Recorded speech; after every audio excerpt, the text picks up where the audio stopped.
ప్రార్థన చేసుకున్నాం. మహోన్నతుడైన దేవ, పరిశుద్ధుడైన తండ్రి, నీ యొక్క పరిశుద్ధమైన నామమునకు స్తుతులు స్తోత్రం చెల్లిస్తున్నాం తండ్రి. ఈ యొక్క సందర్భంలో ఆదివారము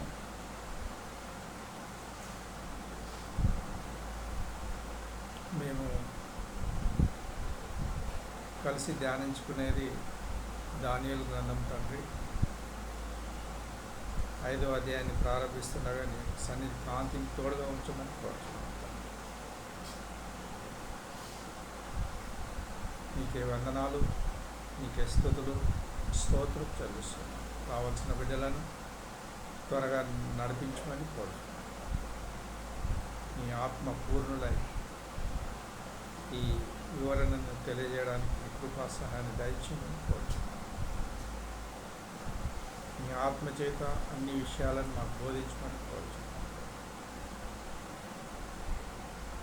నీకే వందనాలు, స్తుతులు స్తోత్రం చెల్లిస్తున్నాను.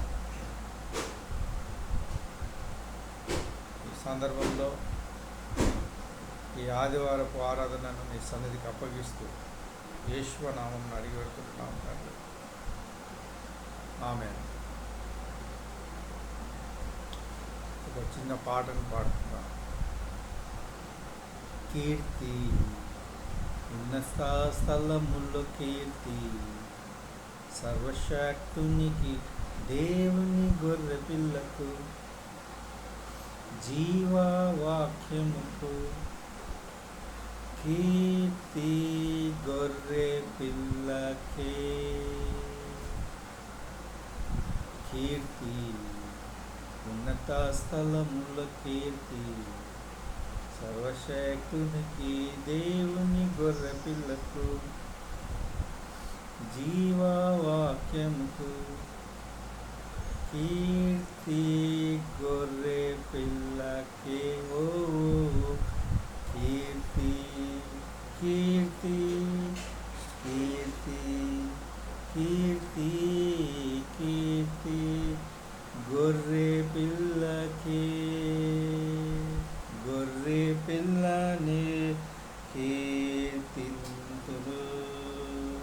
Glory glory in the highest glory to the Almighty, glory to the Lamb of God, glory to the living Word, glory to the Lamb. Glory, glory in the highest glory to the Almighty, glory to the Lamb of God, glory to the living Word, glory to the Lamb. I give glory, glory, glory, glory, glory, glory to the Lamb. I give glory to the Lamb. ఈ యొక్క సందర్భంలో దానియేలు గ్రంథము 5వ అధ్యాయానికి వచ్చినాం. మనం 5వ అధ్యాయంలో ఉన్న వచనాలను ధ్యానం చేసుకున్నాము. ఇందులో 5వ అధ్యాయంలో 31వ వచనాలు ఉన్నవి. 31వ వచనాలు ఉన్నవి. దాన్ని పూర్తిగా వివరంగా తెలుసుకుందాం. దానియేలు గ్రంథము చాలా విశిష్టమైన గ్రంథం. అది 357 వచనాలే ఉంటాయి, కానీ అందులో చాలా విశిష్టమైన గ్రంథం. ఇది 50 సంవత్సరాలు ఇది రాస్తాడు. ఒక 357 వచనాలను 50 సంవత్సరాలలో రాస్తాడు ఆయన. ఇంత ఇంత ధ్యానం పెట్టి రాస్తాడంటే పరిశుద్ధాత్మ దేవుడే దీనిని రాయిస్తాడన్నమాట. 357 వచనాలు ఉంటుంది. దానియేలు గ్రంథము 12 అధ్యాయాల సంపుటి. ఇందులో 6 అధ్యాయాలు ఈ అరమిక్ భాషలో ఉంటుంది, 6 అధ్యాయాలు హెబ్రీ భాషలో ఉంటాయి. అరమిక్ భాష అంటే ఇప్పుడు ఇంగ్లీష్ భాష ఎట్లనో అప్పుడు ఆ అరమిక్ భాష అట్లా. అరమిక్ భాషలో ఉన్నదంతా అన్యులకు, హెబ్రీ భాషలో ఉన్నదంతా యూదులకు.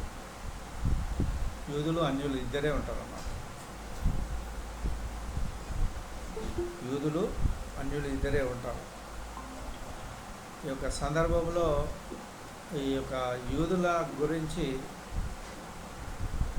చెప్పబడింది ఏంటిదంటే, ఈ యొక్క 7వ అధ్యాయం నుండి 12వ అధ్యాయం వరకు ఒక యూదులు ప్రత్యేకంగా రాయబడినవారు.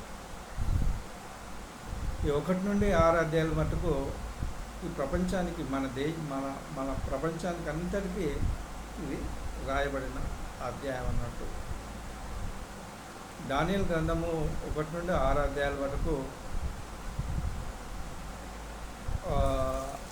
ఫస్ట్ పర్సన్లో తెలియజేస్తారన్నమాట.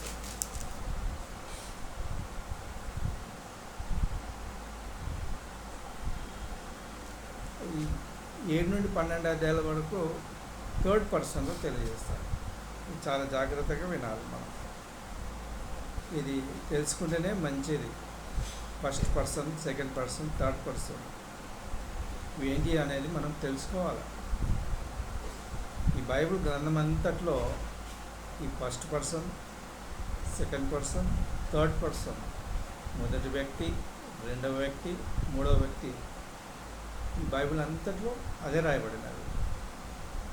దానియేలు అనేది థర్డ్ పర్సన్, నేను అనేది ఫస్ట్ పర్సన్.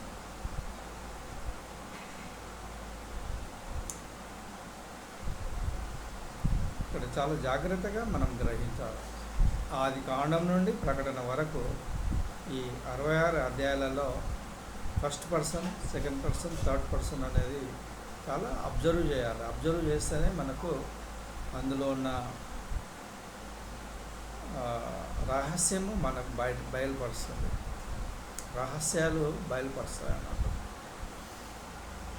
ఈ యొక్క 1 నుండి 6 అధ్యాయాల మటుకు ఈ లోకం గురించి చెప్పబడుతుంది. ఈ లోకంలో ఉన్న వాటిని అన్నిటిని గురించి చెప్పబడుతుంది. ఏది దేవుని యొక్క లెన్స్లో, అంటే దేవుని యొక్క కన్నద్దాలు పెట్టుకుంటాం కదా, ఈ దేవుని యొక్క కన్నద్దాలు పెట్టుకొని 1 నుండి 6 అధ్యాయాల వరకు ప్రపంచం అంతా ఉంటుంది. 7వ అధ్యాయం నుండి 12వ అధ్యాయం వరకు హెబ్రీ భాషలో ఉన్న కన్నద్దాలు పెట్టుకొని చూస్తే మనకు అర్థమవుతుంది. ఈ 1 నుండి 4వ అధ్యాయం వరకు మనం చూసాము. ఆయన ఆహారము విషయంలో స్ట్రిక్ట్గా ఉంటారు. దేవుడు ఆహార విషయంలో చాలా జాగ్రత్త వహించి ఉన్నాడు అన్నట్టు. మనిషి యొక్క నిజస్థితి ఆహారం మీదనే తెలుస్తుంది. దానియేలు అంటాడు, 10 రోజులు నన్ను పరీక్షించాయా, తర్వాత మీ ఇష్టం అని అంటాడు. పరీక్షిస్తే వాళ్ళ ముఖాలు ఏ విధంగా ఉంటాయంటే చాలా నిగనిగలాడుతూ ఉంటారు. మీరు ఇదే చేసుకుంటాయా అని రాజు యొక్క అధిపతి అంటాడు అన్నమాట. 2వ అధ్యాయంలో ఆయన కళ కంటాడు, కళ మర్చిపోతాడు. కళ భావాన్ని తెలియజేస్తాడు ఈ దానియేలు. 3వ అధ్యాయంలో ఈ నెబుకద్నెజరు ఆ యొక్క ప్రతిమను చేయిస్తాడు. చేయించి అందరినీ ముక్కమంటాడు.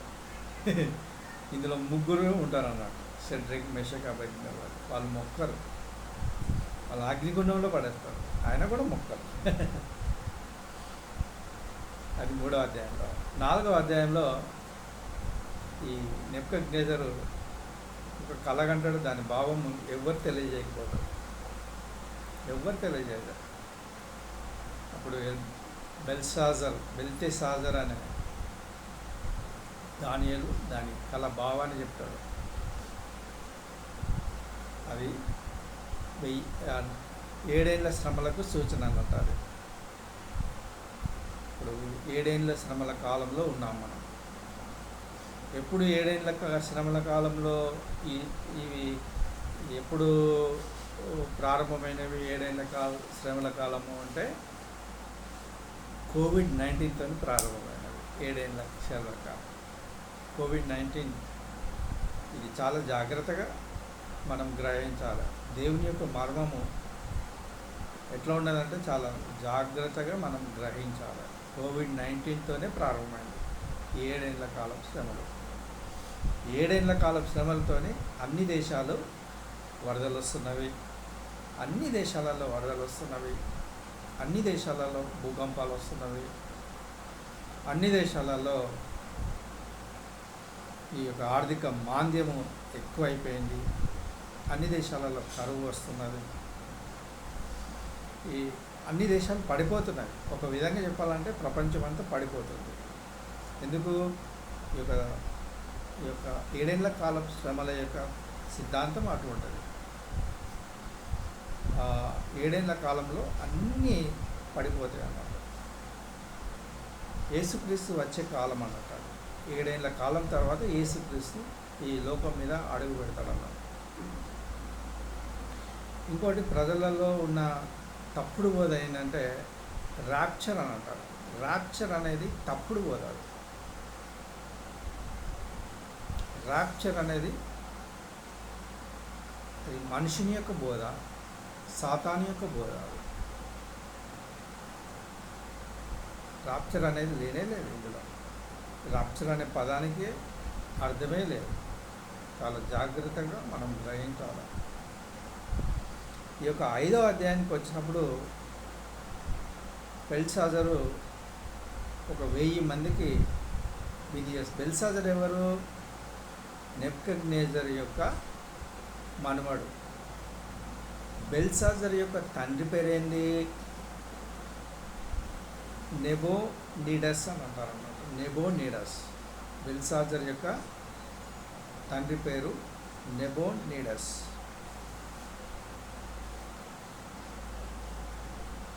ఆ 1000 మందితో కలిపి గొప్ప విందు చేస్తుంది. సంవత్సరానికి ఒకసారి జరుగుతుంది ఈ విందు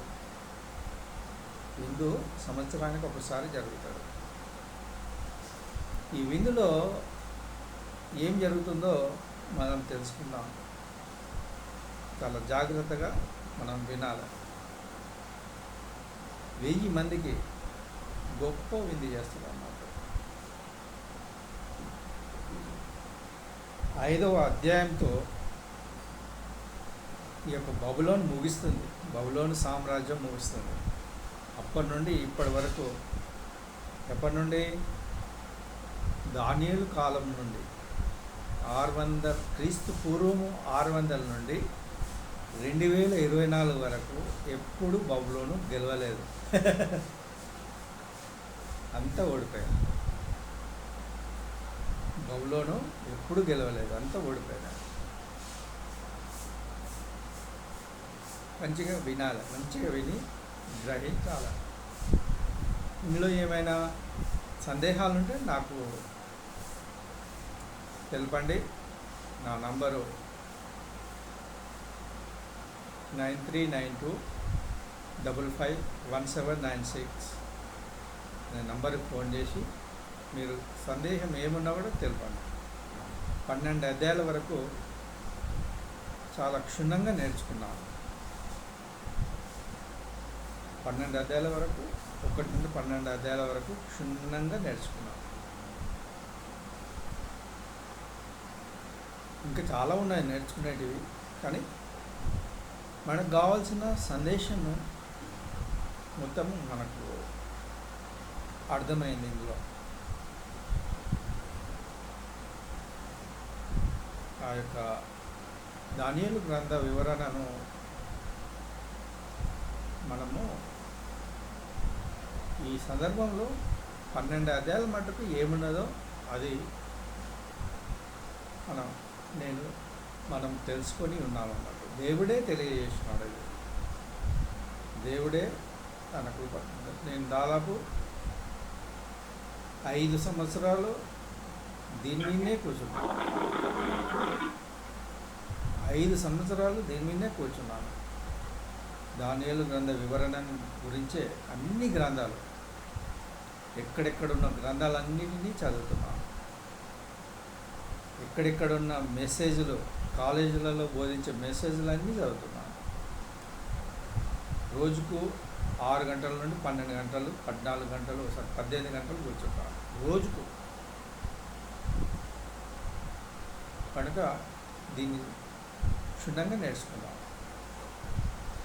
ఈ బాబేలు అని అంటారు. అంటే బాబేలు అని అంటే ఈ యొక్క సందర్భంలో బబులోను అని అంటారు అన్నమాట. బబులోను అనేది ఇంగ్లీష్ పదం. హెబ్రీ పదం ఏంటంటే బాబేల్ అని అంటారు అన్నమాట. బాబేల్. ఈ రెండే ఉన్నాయి ప్రపంచంలో. రెండు పట్టణాలు ఉన్నవి ప్రపంచంలో. ఎన్ని పట్టణాలు ఉన్నవి? రెండు పట్టణాలు. ఒకటి బబులోను పట్టణము, ఇంకొకటి యెరూషలేము పట్టణం. చాలా జాగ్రత్తగా మనం గ్రహించాలి. ఒకటి బబులోను పట్టణము, రెండవది యెరూషలేము పట్టణం. వీటి యొక్క అంతమే ప్రపంచం ముగింపు. ప్రపంచంలో ముగుస్తుంది అన్నట్టు. ఈ బబులోను అంతం ఎప్పుడైతుందంటే 7 ఏళ్ల కాలం శ్రమలు సంభవించిన తర్వాత ముగించడంతోనే ఈ బబులోను రాజ్యము అంతమవుతుంది. చాలా జాగ్రత్తగా వినాలి. యెరూషలేము అట్లా కాదు. యెరూషలేము నూతనంగా మారుతుంది అన్నమాట. యెరూషలేము నూతనంగా మారుతుంది. 1000 ఏళ్ల కాలపు శ్రమలలో యెరూషలేము ప్రపంచపు రాజధానిగా ఉంటుంది. సియోను అంటారు. జయోన్ అనేది ఇంగ్లీష్ పదం. దానిని నేను వాడను. సియోన్ అనే పదాన్ని వాడతాను అన్నమాట. జయోన్ అని అంటారు కానీ అది ఇంగ్లీష్ పదం. సియోను అంటే ఏంటిది? సియోను అంటే యెరూషలేమే. యెరూషలేము ఆ యొక్క పట్టణము ఈ యొక్క ప్రపంచ దేశాలకు రాజధాని అవుతుంది అన్నమాట. అప్పుడు ఒకటే రాజధాని ఉంటుంది. ప్రపంచ దేశాలన్నీ ఉంటాయి, ఒకటే రాజధాని ఉంటుంది. అదే రాజధాని సియోను రాజధాని, యెరూషలేము రాజధాని. ఆ రాజధానిలో ఎవరుంటారంటే రాజులైన యాజక సమూహం ఉంటారు. చాలా జాగ్రత్తగా వినాలి. రాజులైన యాజక సమూహం ఉంటుంది. వాళ్ళు రాజులు, వాళ్ళే యాజకులు. ఆ సమూహం ఉంటుంది ఆ సియోనులో రాజులైన యాజక సమూహము ఉండి ఈ ప్రపంచాన్ని, దేశాన్ని ఏలుతుంటారు అన్నట్టు. సియోనుకు పైన దేవుని యొక్క సింహాసనం ఉంటుంది. ఆ పైన దేవుడు ఉంటాడు. దేవుని యొక్క సింహాసనం నుండి కరుణాపీఠం ఉంటుంది. కరుణాపీఠంలో ఈ యొక్క రాజులైన యాజక సమూహం ఉంటుంది. ఆ రాజులైన యాజక సమూహము ఈ యొక్క ప్రపంచాన్ని ఏలుతారు అన్నట్టు.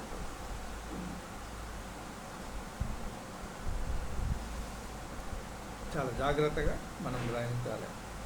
అంతవరకే చెప్తున్నాను. అయితే ఇప్పుడు బబులోనుకు వద్దాం. బబులోనుకు వచ్చేద్దాం. బబులోను చాలా పెద్ద సిటీ. అది బబులోను పెద్ద సిటీ. అది అందులో 1 మిలియన్ పీపుల్ పడతారు అన్నట్టు. మిలియన్ అంటే ఏంటిది? 10 లక్షల మంది పడతారు ఆ సిటీలో. వాళ్ళకి కావాల్సిన ఆహారం ఉంటుంది, కావాల్సిన నీళ్ళు ఉంటవి, కావాల్సినవన్నీ సమస్తం సమకూడతాయి అన్నమాట. 1,000,000 పీపుల్కు, అంటే 10 లక్షల మందికి బబులోన్లో ఈ యొక్క నెబుకద్నెజర్ కట్టించింది అన్నట్టు. దాని యొక్క చుట్టుకొలత, చుట్టూ బబులోను ఎట్లా నిర్మింపబడిందంటే 15 మైళ్ళు, అంటే దాదాపు 25 కిలోమీటర్లు. ఈ 4 గోడలు అన్నట్టు, ఒక సైడ్ 25 కిలోమీటర్లు, ఇంకో సైడ్ 25 కిలోమీటర్లు, ఇంకో సైడ్ 25 కిలోమీటర్లు, ఇంకో సైడ్ 25 కిలోమీటర్లు. North, east, south, west 25 కిలోమీటర్లతో విడుతుతో కట్టబడింది. దాని యొక్క గోడలు ఎంత పెద్ద అంటే 350 ఫీట్లు, అంటే 35 స్టోర్స్ ఉంటాయి. 35 స్టోర్స్ ఎంత పెద్దగా ఉంటావో అంత గోడలు అంత పెద్దవి అన్నట్టు.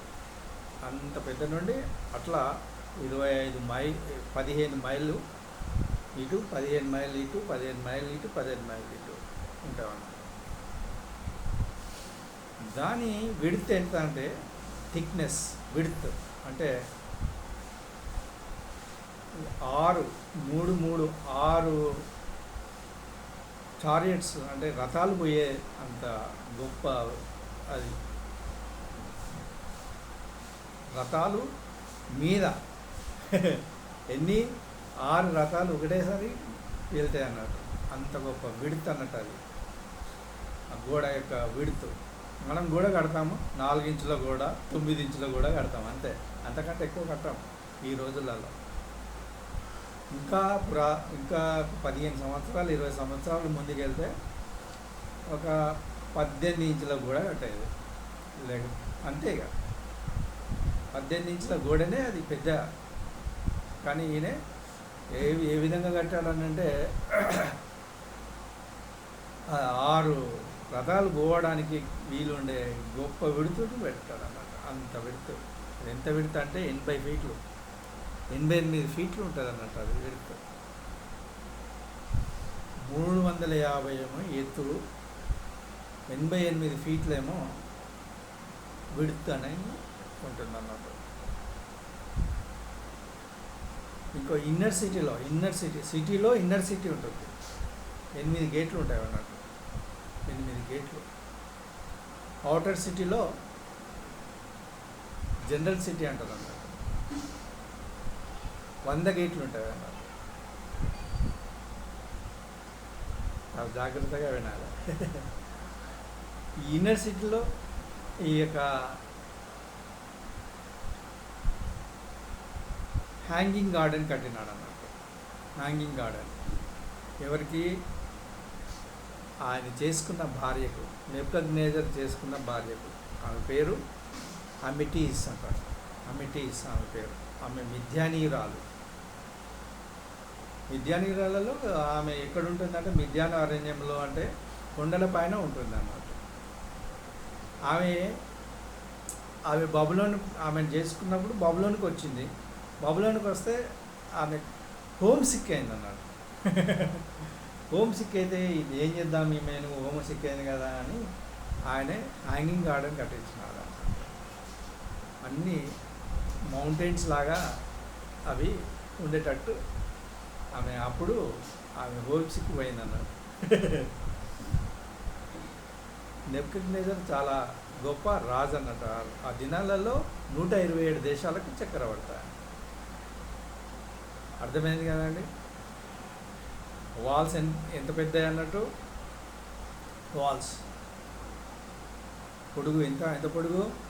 350 ఫీట్ల పొడుగు. వెడల్పు 88 ఫీట్ల వెడల్పు అన్నమాట.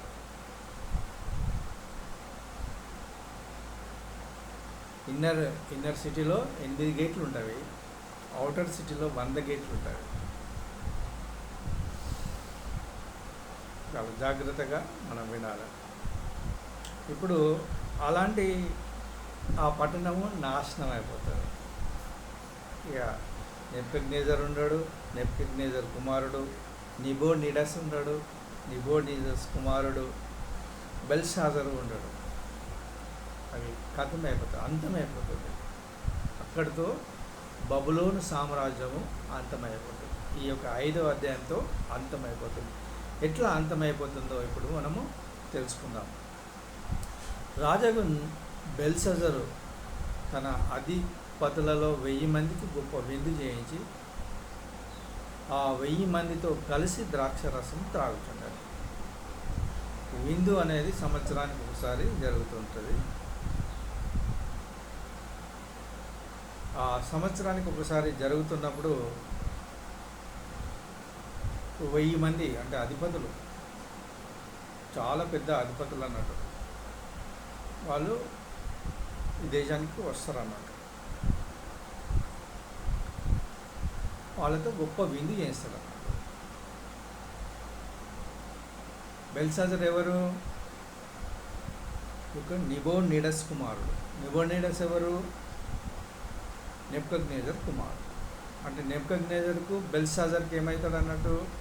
నెబుకద్నెజర్ మన్మడు యొక్క బెల్షాజర్. చాలా గుర్తుపెట్టుకోవాలి. బెల్షాజరు ద్రాక్షరసం త్రాగుచుండగా తానును తన అధిపతులను, తన రాణువులను, తన ఉపపత్నులను వాటిలో ద్రాక్షరసం పోసి త్రాగుచుంటారు. ఏంలో తాగుతున్నారన్నట్టే, తన తండ్రి నెబుకద్నెజర్ యెరూషలేములోని ఆలయంలో నుండి తెచ్చిన వెండి బంగారం పాత్రలు తెమ్మని ఆజ్ఞాపించినాడు. ఆ పాత్రలలో ఈ యొక్క ద్రాక్ష రసం తాగుతున్నారు. చాలా గొప్ప విచిత్రమైన సంఘటన అన్నమాట. అట్లా తాగకూడదు. యెరూషలేం అనేది ఆ యొక్క పట్టణం, మహాదేవుని పట్టణం, అది దేవాది దేవుని పట్టణం. ఆ ద్రాక్షరసము అందులో పట్టుకొని తెచ్చి వాటిలో ద్రాక్షరసం తాగడం అనేది చాలా చాలా ఘోరమైన పని అన్నమాట. ఘోరమైన పని.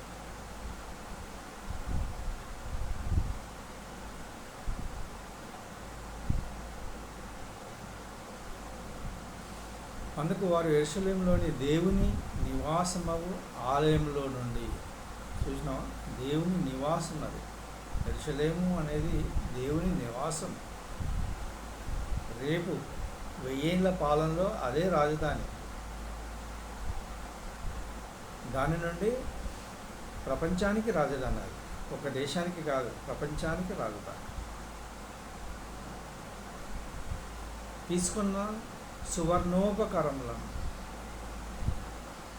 తెచ్చి ఉంచగా రాజును, అతని అధిపతులను, రాణులను, అతని ఉపపత్నులను వాటిలో ద్రాక్ష రసం పోసి త్రాగుతున్నారు. ఎంత గొప్ప ఇది అన్నట్టు. ఈ యొక్క సందర్భంలో మనము దేవుని గురించి మనం ఆలోచించాలి. దేవుని యొక్క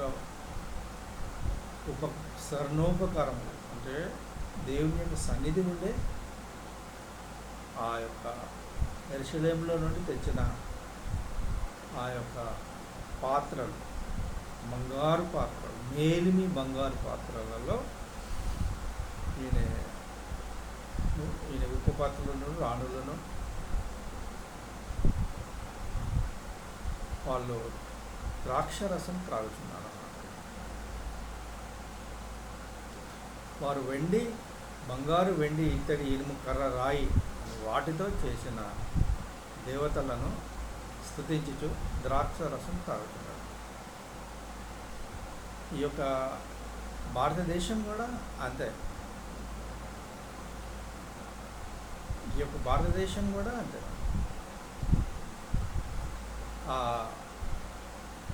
పాలిగామి అని అంటారు అన్నమాట.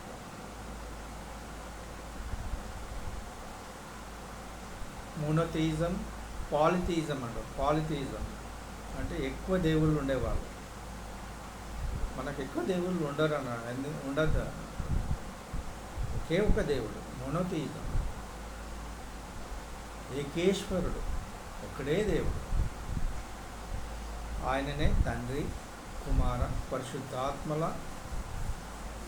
ఈ ఈ భూలోకాన్ని, ఈ ప్రపంచాన్ని ఆవరించి ఉన్నారు అన్నట్టు వాళ్ళు.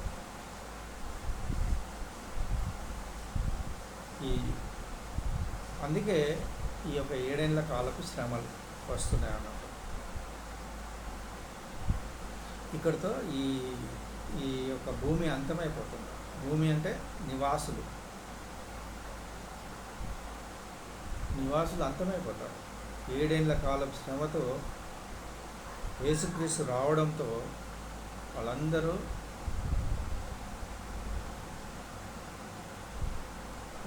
ఎక్కడికి పోతారంటే, అందరూ నరకానికి పోరు, కానీ కేవలము విగ్రహారాధికులే నరకానికి పోతారు. విగ్రహారాధన జరపాలని, విగ్రహారాధన చేయాలని తాపత్రయం ఉన్న వాళ్ళే నరకానికి పోతారు. అదే సాతాను యొక్క పని. అది సాతాను ఈ లోకంలో ఉన్నది. ఆ గడియలోనే మానవ హస్తపు ఉరేళ్ళు కనబడి దీపం దగ్గర రాజు యొక్క నగరు గోడ పూత మీద ఏదో ఒక రాత రాయించున్నట్టు ఉండేది. రాజు ఆ హస్తం రాయిటి చూడగా అతని ముఖము వికారమైన. ఇంత పెద్ద రాజు అయితేంది, ఎంత గొప్ప రాజు అయితేంది, దేవుని యొక్క కోపానికి ఎవరైనా బలి కావాల్సిందే. ముఖం వికారమైంది.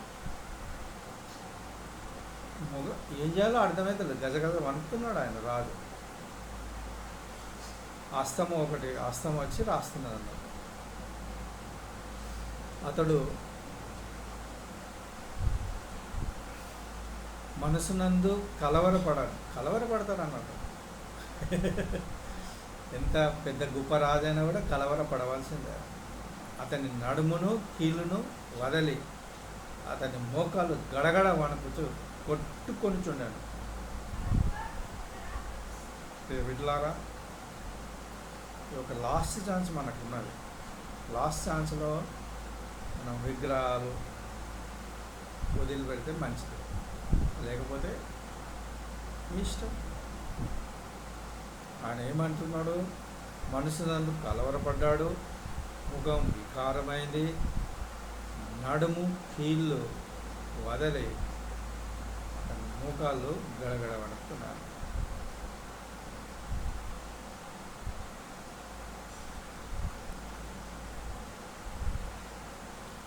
రాజు గారడి విద్య గల వారిని, కల్దీలను, జ్యోతిష్కులను వెళ్ళనంపుడని ఆతురంగా ఆజ్ఞించారు.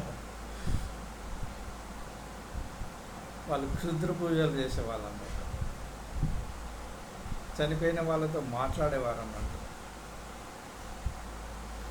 మనకు తెలియని భాషలో వాళ్ళు మాట్లాడుతుంటారు. బబులోన్లోని జ్ఞానులందరూ రాగా ఇట్లని ఈ రాతను చదివి దీని భావం నాకు తెలియజెప్పుడని వాడు ఉదారంగు వస్త్రమును కట్టుకొని తన మెడను సువర్ణమయమైన బంగారు భూషణము ధరించిన వాడై రాజ్యములో 3వ అధిపతిగా ఏలినాడు. ఎవరు చెప్పగలుగుతారు? ఎవరు చెప్పలేరు. క్షుద్ర పూజలు చెప్పేవాళ్ళు చెప్పగలుగుతారా?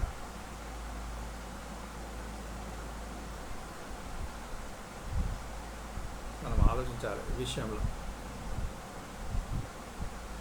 రాజు నియమించిన జ్ఞానులందరూ అతని సముఖమునకు వచ్చింది, కానీ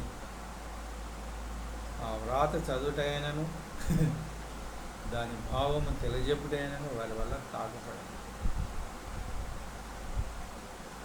ఈ మూఢనమ్మకాలు,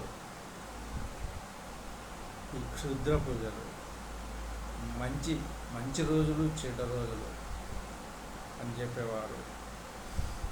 ఈ రోజులలోనే వివాహం చేసుకోవాలి, ఈ రోజులలో వివాహం చేసుకోవద్దు అని చెప్పేవారు. అందరూ ఇక ఉండరు.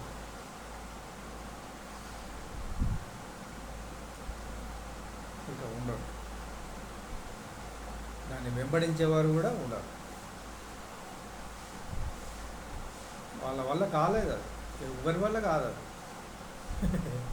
ఎవరి వల్ల కాదు. అందుకు రాజుకు బెల్షస్సరు మిగుల భయాక్రాంతుడైన తన అధిపతులు విస్మయమందునట్లు ముఖ వికారం గలవాడాయన. ముఖం చింతగా పెంచుకున్నాడు. వికారం అయిపోయింది.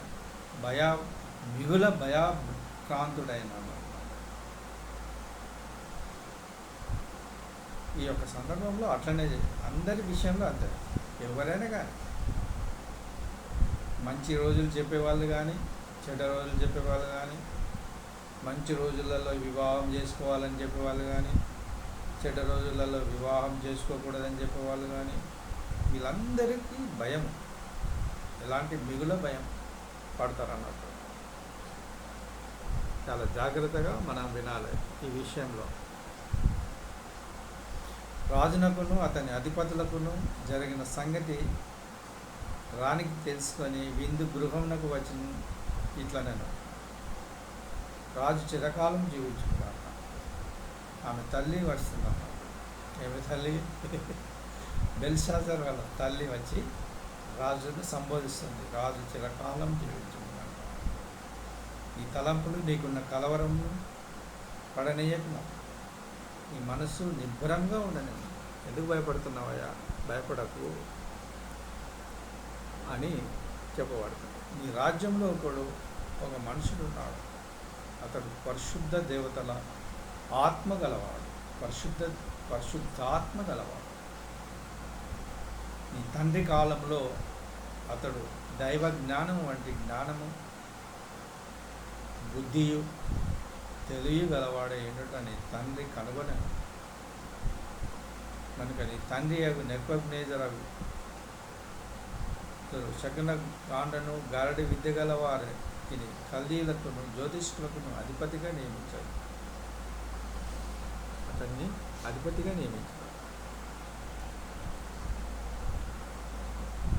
ఈ దానియేలు శ్రేష్టమైన బుద్ధి గల వాడై కళలు తెలియటప్పుడు, మర్మమును బయలుపరచుటకును, కఠినమైన ప్రశ్నలకు ఉత్తరమిచ్చుటకును జ్ఞానమును తెలివి గలవాడు. దానియేలు చాలా శ్రేష్టమైనది. శ్రేష్టమైన బుద్ధి, మర్మం, కఠినమైన ప్రశ్నలు, జ్ఞానము తెలియగలవాడు. కనుక రాజుకు అతని బెల్తెషాజర్ అని పేరు పెట్టాడు. ఈ దానియేలు పిల్లనము అతడు దీని భావము నీకు తెలియజేయడు అని చెప్పబడుతుంది. అప్పుడు వారు దానియేలును పిలువనంపి అతడు రాగా రాజు ఇట్లా, నేను రాజాకు నా తండ్రి యూదయలో నుండి ఇక్కడికి తీసుకొని వచ్చిన చిర సంబంధములు యూదులలో నుండి దానియేలు నీవే కదా అని అంటాడు. అంటే ఆయన తీసి పడేస్తున్నాడు. నువ్వు ఈ రాజ్యపు వాడవు కాదు కదా, నువ్వు ఏదో దేశం నుండి, యూదా దేశం నుండి, యెరూషలేము నుండి పట్టుకొచ్చిన వాడవు కదా అని తెలియజేస్తాడు. దేవతల ఆత్మయు వివేకమును బుద్ధియు విశేష జ్ఞానమును నీ అందున్నదని నిన్ను గురించి వింటిని. రాజు అంటున్నాడు. ఏమంటున్నాడు? దేవుని ఆత్మ, వివేకము, బుద్ధి, విశేష జ్ఞానం అని ఉండాలి.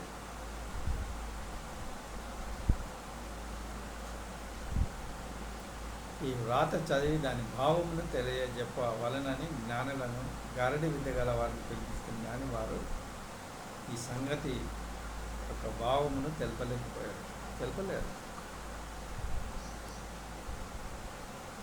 అంత భావములను బయలుపరచుటకును, కఠినమైన ప్రశ్నలకు ఉత్తరం ఇచ్చుటకును నువ్వు సమర్థుడు కనుక నీ గురించి విని ఉన్నాను.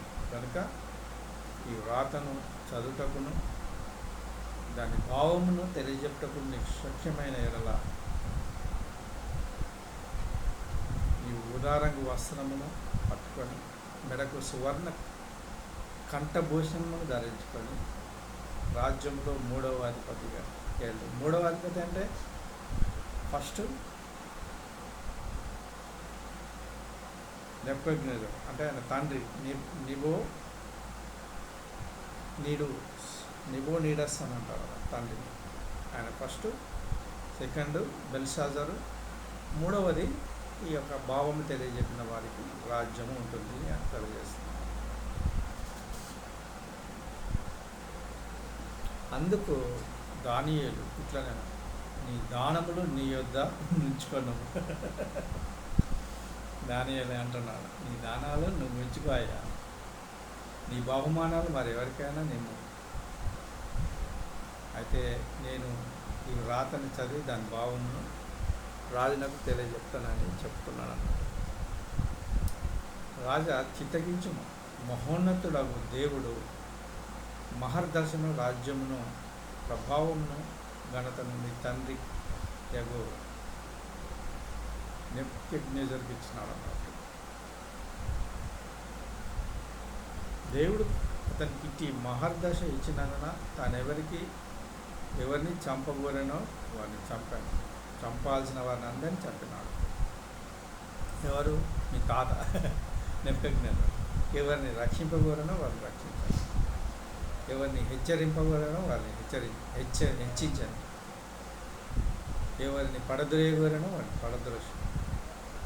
కాబట్టి సకల రాష్ట్రములను, జనులను, ఆయా భాషలు మాట్లాడేవారు అతనికి భయపడుచు అతని ఎదుట వణుకుచూ ఉండదు.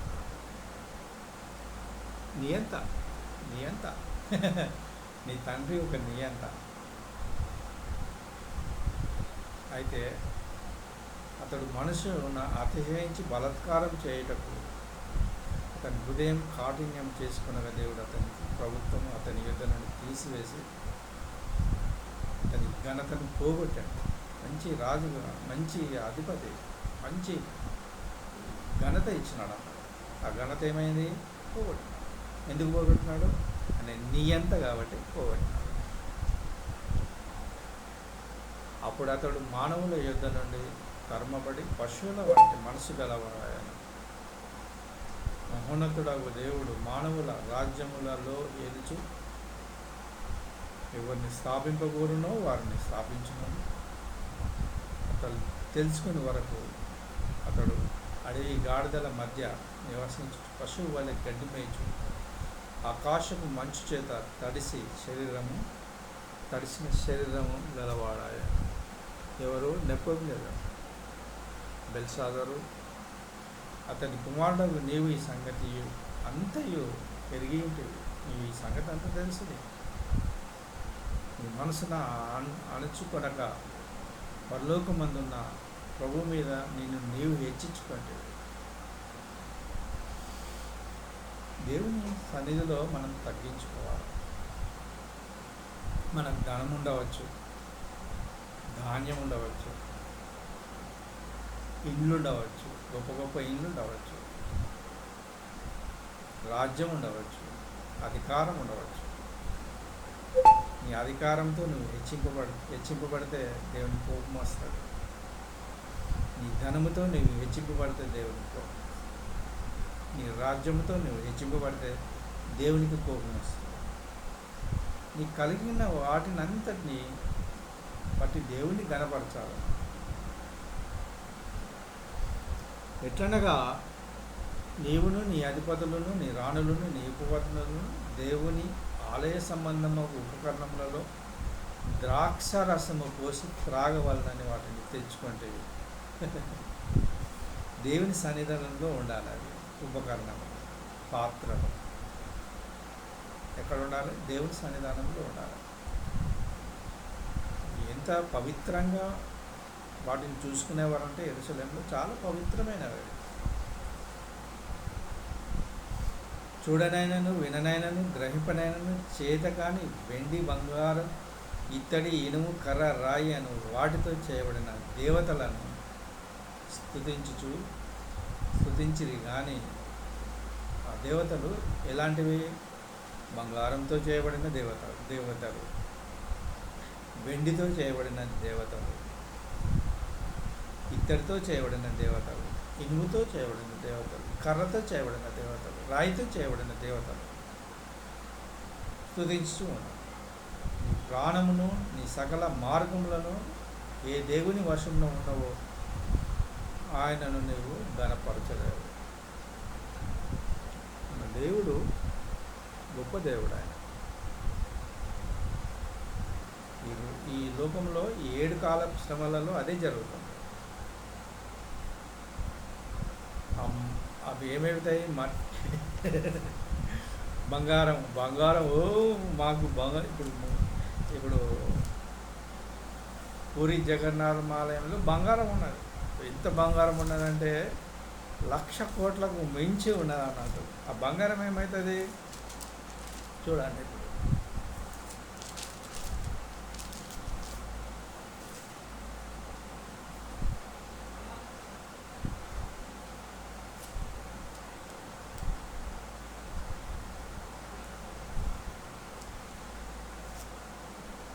ఆ బంగారము అది ఎలుకలకు వేయబడుతుంది, పందికొక్కులకు వేయబడుతుంది. దానికి లెక్కనే ఉండదు ఆ బంగారం.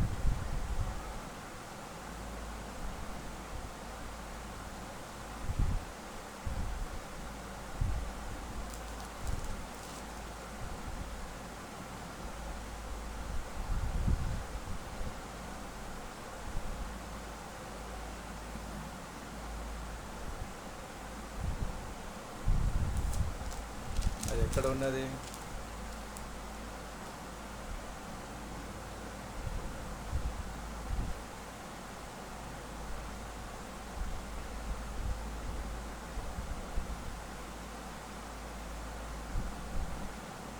ఆయన 6వ ముద్ర విప్పినప్పుడు నేను చూడగా పెద్ద భూకంపం కలిగాను.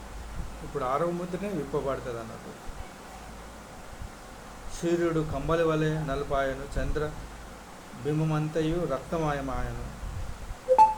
పెద్ద గాలి చేత ఊగులాడు అంజూరపు చెట్టు కింద నుండి అకాలపు కాయలకు రాలినట్టు ఆకాశ నక్షత్రములాయను. మరియు ఆకాశ మండలం చుట్టబడి గ్రంథం వలె పోగాయను. ప్రతి కొండయు ప్రతి పట్టణమును వాటి స్థానములు తప్పాను. భూరాజులను, గనులను, శాస్త్రాధిపతులను, ధనికులను, బలిష్ఠులను, ప్రతి దాసుడును, ప్రతి స్వతంత్రులను గుహలలోను, బండ సందులలోను దాక్కున్నారు. ఎక్కడ దాక్కున్నారు? 6వ అధ్యాయం, ప్రకటన గ్రంథం 6వ అధ్యాయంలో ఉన్నారు.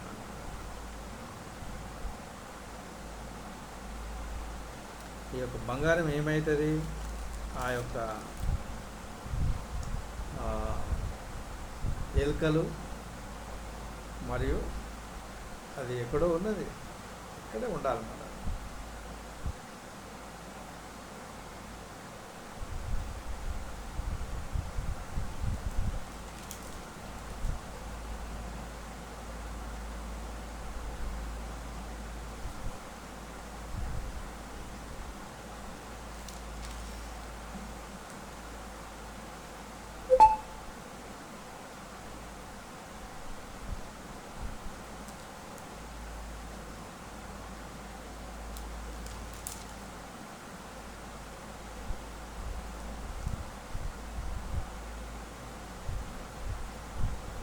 బంగారము మన దేవుడు ఎన్నిక చేయలేదు. అది బంగారం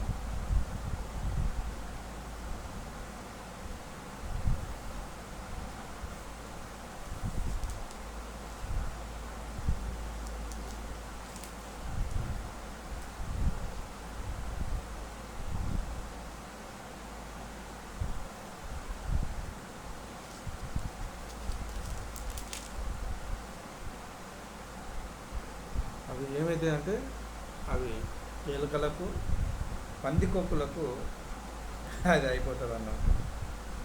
ఆ బంగారం అంతా ఏమవుతుందంటే ఎలుకలు తింటాయి, పందికొక్కులకు మారేస్తారు అన్నమాట. ఆ సందర్భంలో ఇక్కడ ఉన్నది పాలు.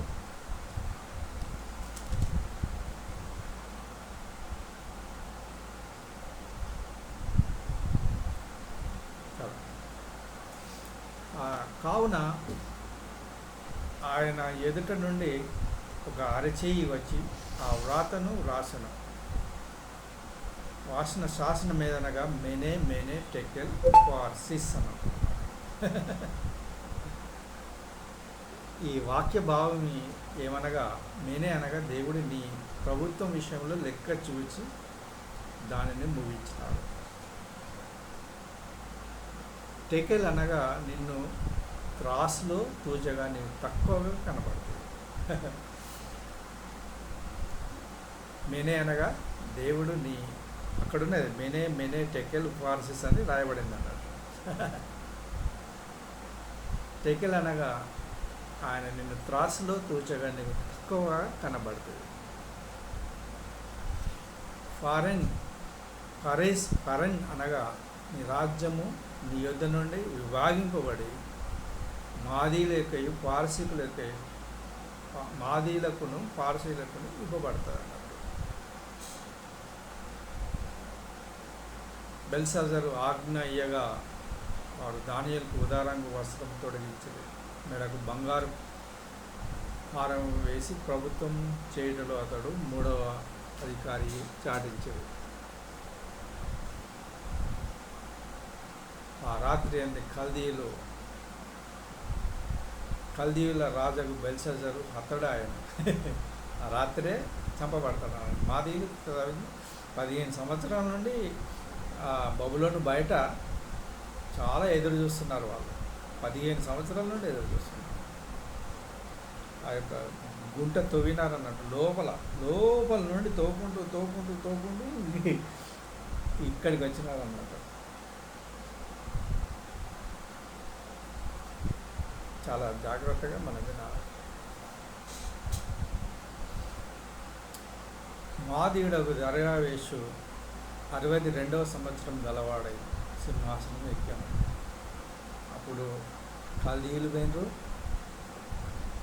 బాబేలు ఎంత అయిపోయింది, మాదీయులు వచ్చినారు. మాదీయులు వచ్చి వాళ్ళు సింహాసనం ఎక్కినారు. ఈ యొక్క బబులోను సామ్రాజ్యం అంతమైపోయింది. ఈ విధంగా దేవుని సన్నిధిలో మనము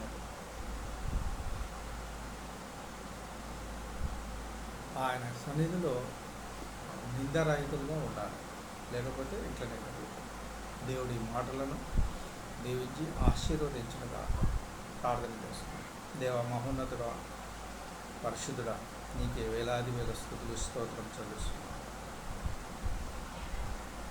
నీ యొక్క దానియేలు గ్రంథ 5వ అధ్యాయ వివరణను తెలియజేసిన తండ్రి, నీకే వందనాలు, స్తుతులు స్తోత్రం చెల్లిస్తున్నాం.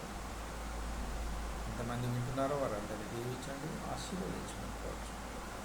యేసు నామమున అడిగి పెట్టుకున్నాం. ఆమేన్.